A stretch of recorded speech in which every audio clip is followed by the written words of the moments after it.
Welcome back to Real Repairs for Real Customers. We'd like to take a look this time at some of the repair opportunities available in the Cirrus line of aircraft. And we also have on tap an interview with a salesman who's very knowledgeable about these aircraft. So it's everything you wanted to know about the Cirrus and more. So we'd better get busy.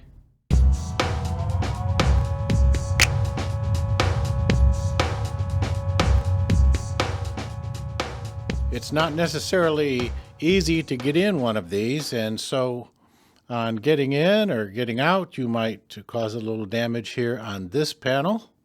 That just takes a regular vinyl repair.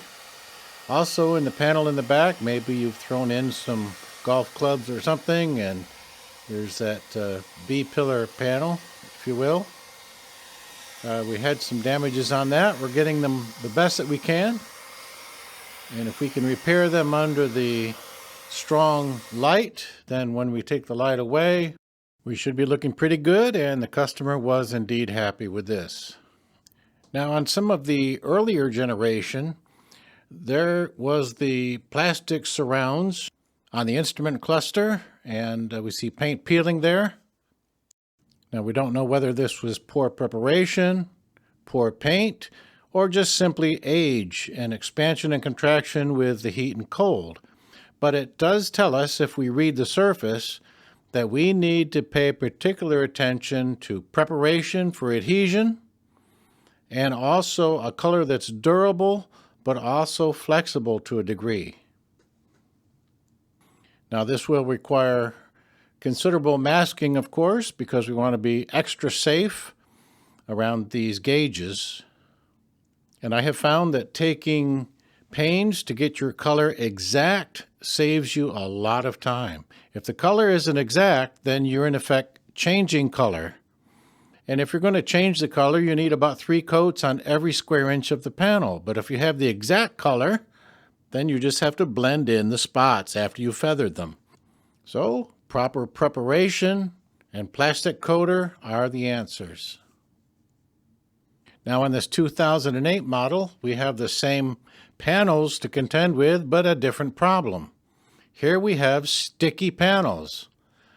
And notice the left and right panels are gray, the center panel is black. So we have 2 separate colors to make. We've shown the same process with the Lexus Sticky Dash, where we scrub with the scuff pad and alcohol to get all the residue that we can from the surface.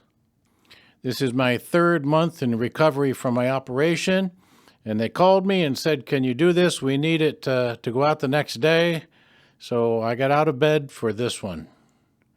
And it was when my memory was beginning to return to me, so I could remember how to do it. In fact, as my memory was returning, I asked my wife, "Would you marry me?" She said, "I'm sorry, I'm already married." So, of course, we have to be very careful here not to cause any other collateral damage on these sensitive parts.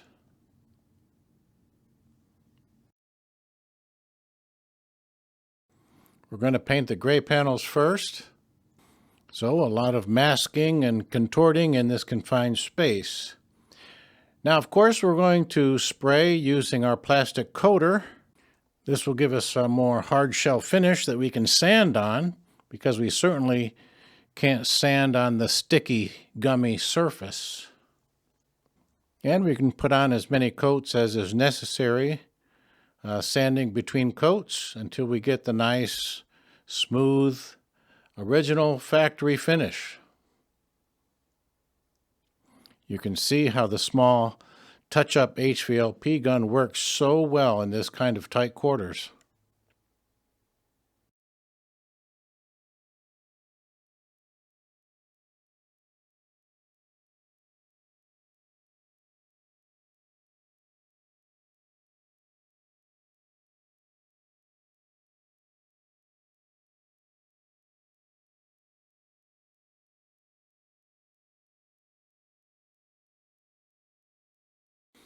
Now on the right panel, we're going to take a little bit of time to do a bit of plastic repair, just a minimal repair and recolor. Of course, I've masked off the graphics, but what I do is I remove the masking from the graphics and then spray in a mist of color around the graphics so that there's no lines. And then I take a small, sharp end sort of Q-tip applicator just to clean the graphics themselves. That way there's no line. Now we'll take a good bit of time to mask off the center portion. And we can put our masking tape directly on what we've just painted. If we've done our prep on the gray parts properly, that plastic coater is so tenacious that we can mask immediately on top of it. So here we're looking at our first color application. Any little nibs that stuck up, of course, that we couldn't sand because it was sticky, those will be held down with this coat. So we'll do a 400 sanding. Then we'll put another coat, 400 sand again, to make sure we get all the nibs off. And then with the next color coat, we are done.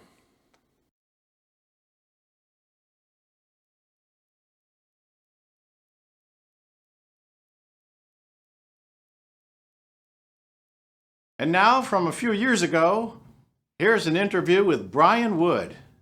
Brian, I've really enjoyed being able to work along with you on these Cirrus aircraft, and that's something relatively new for me in recent years. And so I wanted to know why the Cirrus are becoming so popular. What do you think?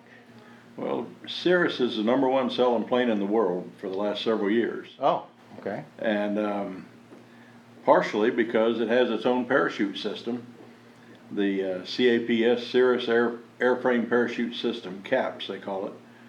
And it has just really made the Cirrus popular. It's a fast airplane. It has predictability as far as handling.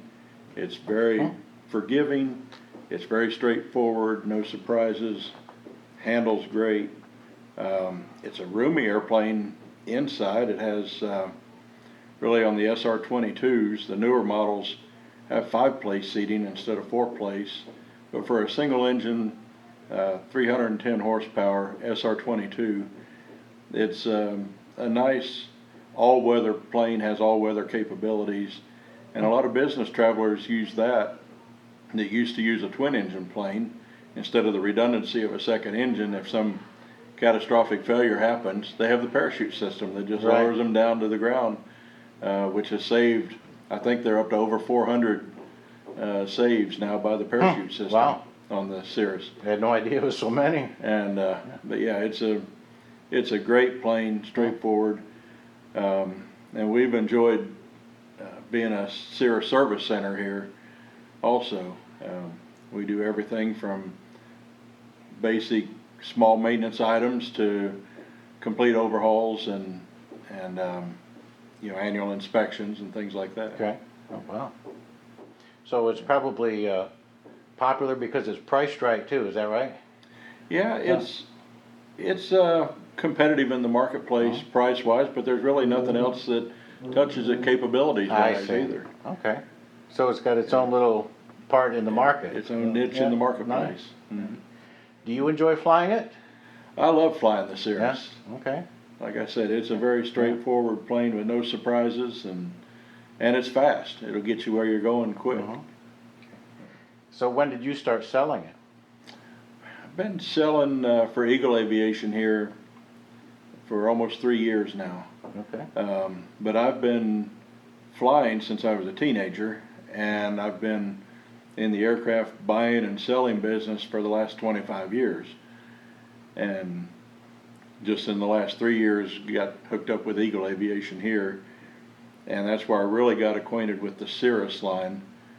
And Cirrus is a fairly new line of planes that only came out in the late 1990s, early 2000s, and they've just taken off by storm. And like I said, they're the #1 selling aircraft in the world. Wow. For the last several years. The fellas down at the maintenance were talking to me about some of the outstanding features of the new one, the SR-22T. What's that airplane all about? Well, the SR-22T is the turbocharged version. So you're not only 310 horsepower, but you have twin turbos, and it'll get you to altitude quickly. I just sold one a couple months ago that I really enjoyed flying it, because you could get up to 15,000 feet in a hurry and get to where you're going. And you know, it's about a 230 mile an hour airplane at that altitude also. So I bet you really like the new model, huh? Yeah, it's nice. Yes. And there's something about the navigation on that too, that it'll land itself, I heard. Well, Is that true? the brand new ones now on the Vision jets, The Vision Jet. they will okay. land themselves, and they're shortly, I think within the next year or so, we'll incorporate that into the SR-22s. And that's the only business jet in the world that does have the parachute system also. They've really come out with something brand new for the market then with these aircraft. Good for them, yeah. Well, thank you so much. I appreciate All right. you spending a few minutes out of your busy schedule. So, if the folks wanted to get in contact with you with questions about this Cirrus, how would they do that? Well, my cell number is area code 816-665-6207. Okay. And anytime, night or day. If I'm talking airplanes, I'm happy. Okay. And if you're busy flying, can you? They'll leave me a message. Leave me a message. That's right. All right. Thanks, Brian. Thank you.